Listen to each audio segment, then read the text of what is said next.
All right, so turn 1 Flare Husk, turn 2 Spring Leaf Drum, Chromatic Star. That'll give us 4 artifacts on the battlefield. Flare Husk will be our 5th one. We'll have 2 mana and Mirror Enforcers. I think there's enough 1-drops in this hand to keep it.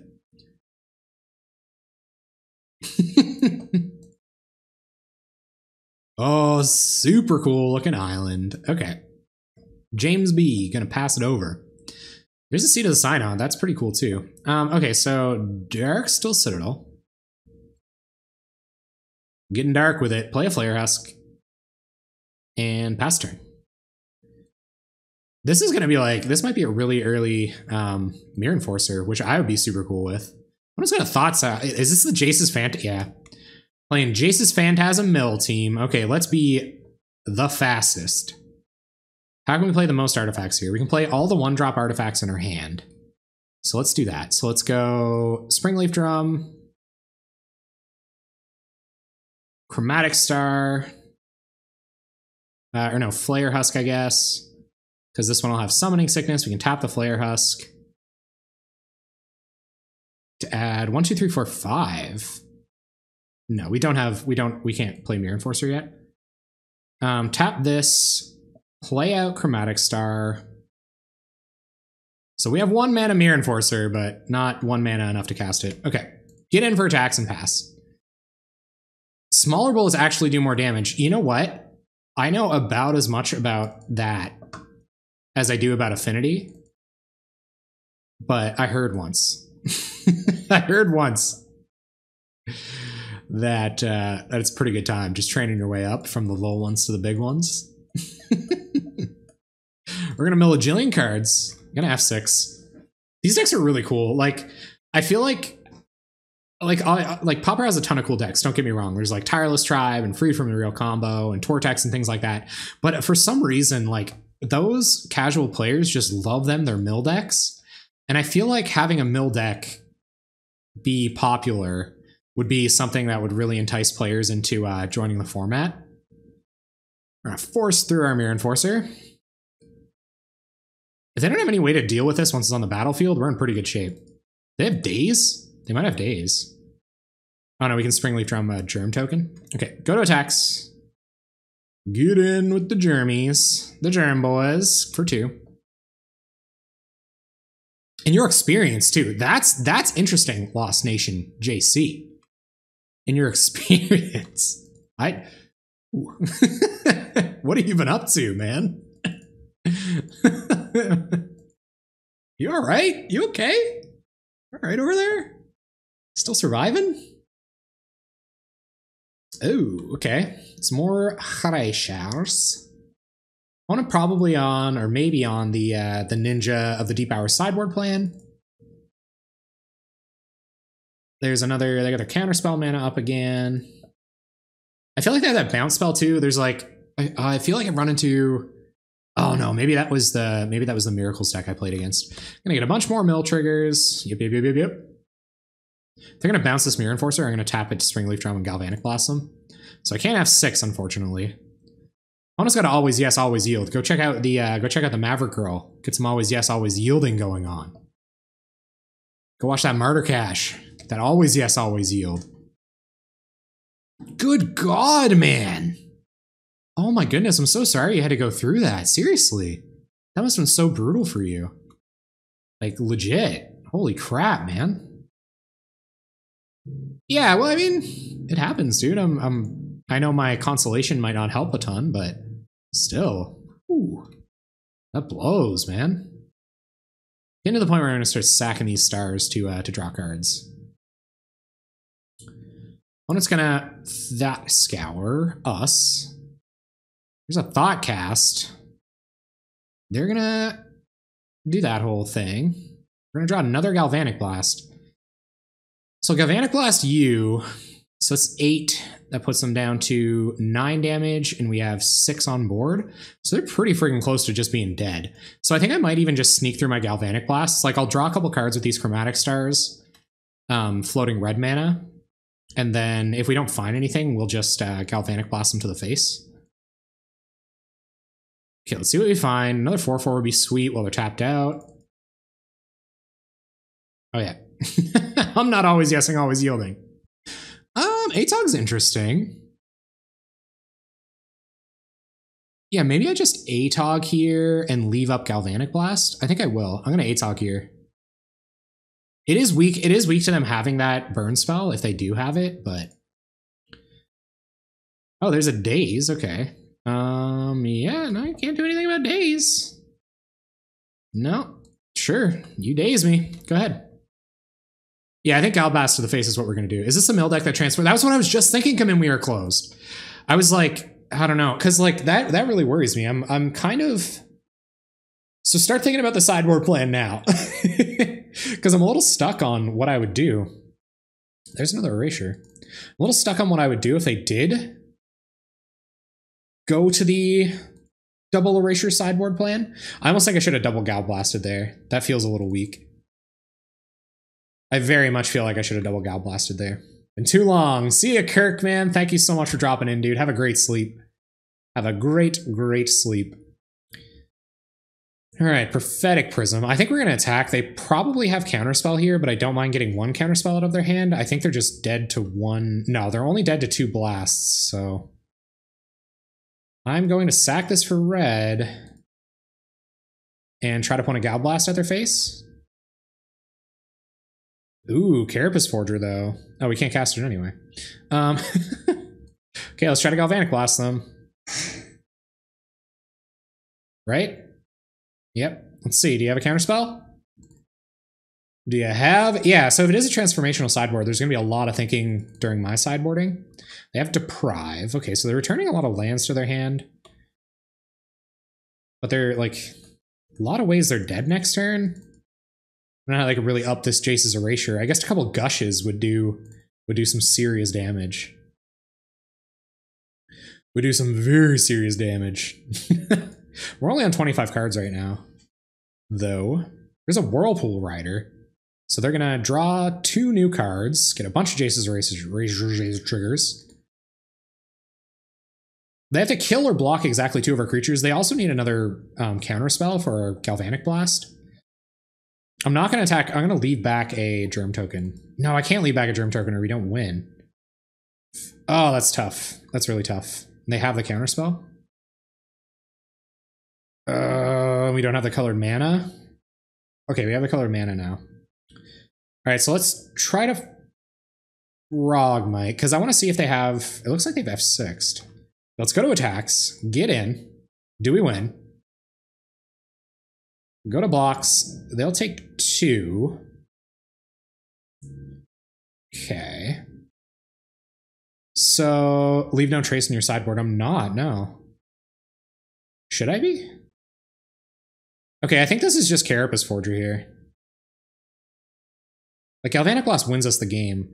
They have to have exactly Counterspell in hand. I think I'm gonna try it. They just wheeled. They didn't do any, like,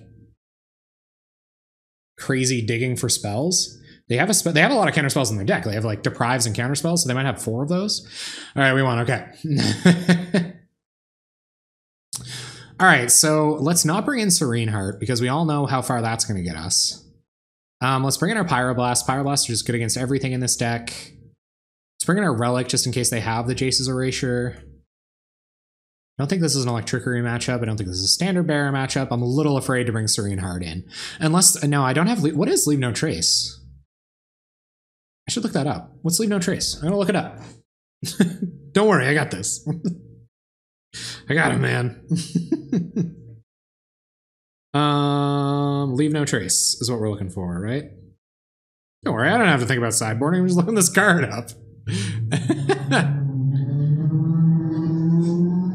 Thanks, motorcyclist. Okay, my phone doesn't want to let me look up cards right now. It's like, Jeff, pay attention to your stream and your deck. And both, if possible. Okay, so what are we taking out? What are we putting in here? This, I think I have the inclusions I want. We got Pyroblasts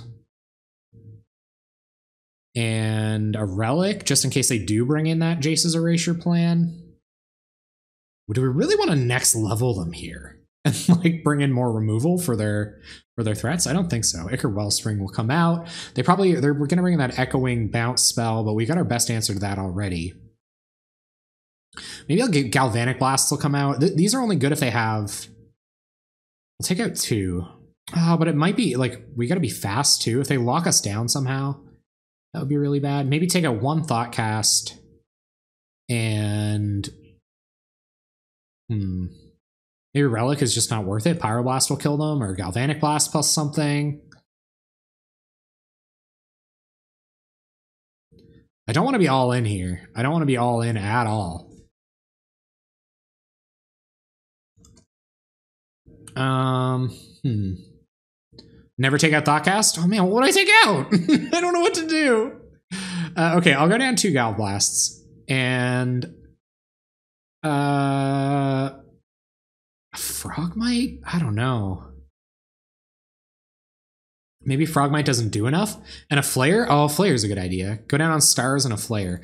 I don't know if I want to go down on Stars. Like, I feel like our colored mana is not good enough. But I'll listen to you. I will listen to you. I trust that you know more about this than I do. I'll go down like that. I'll go down to the 2 stars. I feel like colored mana is kind of hard for this deck sometimes. And we want our 1-drops for those explosive openers like we had last time. I mean, it's an early Thoughtcast. I'll keep this. Leave no trace. Instant. 1 white. Card text. Radiance. Destroy target enchantment and each other enchantment that shares a color with it. That's really interesting. You never cut those. Okay, cool. Yeah, I guess that's like the whole reason. Yeah. Yeah, that's just, I was just going to say, like, as you typed at it, or as I came up, it's like, that's the whole reason we're playing all those artifacts, isn't it? Opponent's going to take a second to preordain, to plan their next turn. Could really use some threats. Ooh. All right, let's just spew artifacts onto the board. Opponent's got Counterspell up for next turn. I wonder if they counter Prophetic Prism. We'll play another Indestructible land, try to cast a Prophetic Prism. See what they think about that. What you think about that, opponent? Now you know how I feel. Or you could tell me, my love, are you for real? Hopefully you guys are into the Spice Girls, because I did that, and that's just where we are right now. So don't be awkward about it. They are going to counter the Prophetic Prism. Okay, sure. Let's pass. I wonder what's coming down now. I don't know if you want to... Well, I don't know. We have 2 colorless lands. I guess we're kind of like sandbagging the whole... There's a red Ponder. Weird. I kind of like it, though. Kind of like it, Steve Argyle. I like what you're doing with color theory here. Ah, color theory. It seems I've touched on another thing that I know nothing about. Oh my gosh, today? Or like just this year? They are on the Fairy Miscreant whole sideboard plan dealy. Okay, so let's play a free Frogmite. And say that we're going to cast Thoughtcast. And then sack this for blue mana in order to cast it. The spice must flow. The spice must flow indeed. Do we play around days here? They showed us dazes. Sideboard called it. Yeah, they transformed. So I think this might just be like commit more artifacts to the board. We can play Mirror Enforcer and Carapace Forger next turn. That way we don't really have to worry about days, and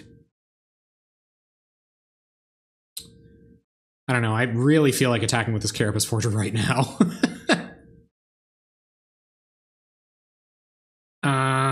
I think I'm just gonna go the aggressive crazy route and play Carapace Forger into their days. They don't have days, okay. Yeah, I was wondering about the transformational sideboard. Like that's what made me so nervous about cutting Galvanic Blasts, but then I believe it was Chippy Stick who talked me down on taking out the Gal Blasts. But here we are hurting on colored mana. I don't know. You're taking all that colored mana, but I trust you guys. Okay, I trust you. Don't lead me astray. Spice World was released January 23rd, 1998. So we have a month to plan the party. Oh my god. Can we ask Tass if we can have a Spice World party in the Spice Rack in the Discord? There's a ninja. want to tap that again, which is nice. Which is amenable to my plan. So, Seed of the Synod, Flare Husk. When it's tapped out anyway. Mirror Enforcer. And attack for a bunch. Got a blocker for their ninja. We're always going to have a blocker for ninja now. Yeah, guys, we're going to have a Spice World party. They are on the transformational sideboard. We must have a Spice World party in the Spice Rack. They are on the janky sideboard plan. There's a fairy. More blockers. There's a Delver. A Delver. I wonder if they're going to triple block one of our 4/4s. So let's play Springleaf Drum, get us some red mana. Give it like double strike and trample and just like win. Leave back one blocker for their... Ooh, we can play Gear Seeker Serpent here though, can't we? If we leave a dude up. So let's leave up Frogmite Germ, attack with our 2 4/4s. We'll leave up Temur Battle Rage too, because if we can blow them out with Temur Battle Rage, I will absolutely do that. So say they want to block these creatures, or if they do at all. And if not, I might just snap off this Temur Battle Rage. They're not going to block. Okay. Well...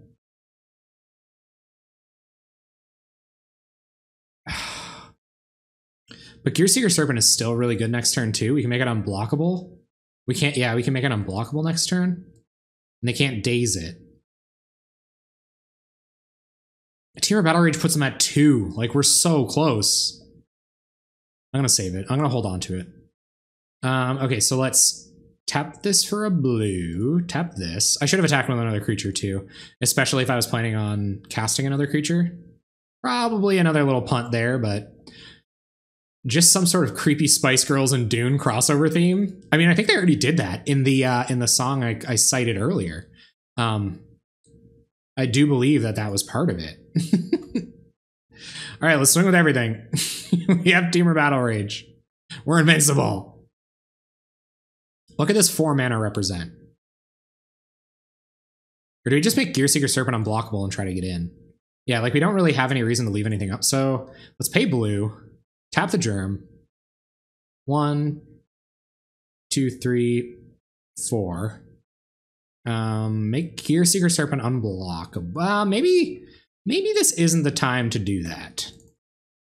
This probably isn't the time to do that. Let's attack with a bunch of huge creatures and see how they react. They're dead to a bunch of stuff here. They have to make blocks. They really do have to make blocks. I still want to be able to block ninja around removal spell, so or bounce spell, I guess, like Vapor Snag or something on Germ. Let's see how they line up these blocks, though. Like if they only block one thing on this, I might just Temur Battle Rage it anyway. I don't know. They have tons of counter spells. Yeah, I have a blocker for ninja. I think I'll do this. And I'll probably Temur Battle Rage this. Or this? I guess if they don't have counterspell, they're just dead. But this way, I get in 2 for... No, they're still dead. So, I'm going to do it like that. Tap, tap. Tap. Temur Battle Rage, Carapace Forger? You got the counterspell? Is that GG's? Spell Stutter Sprite, you do.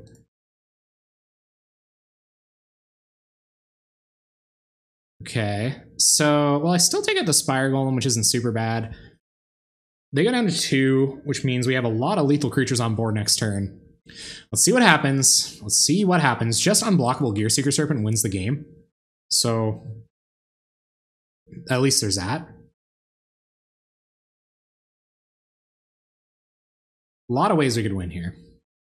They're going to attack with Ninja. Trade for a Frogmite. Piracy Charm or Frogmite. Still doesn't save Ninja. I don't know. What do you do here? I'm just going to pass. I wonder if they have a bounce spell. Okay, so let's... 1, 2, 3, 4, 5. Make Gear Seeker Serpent unblockable. Oh, and pay 1, okay.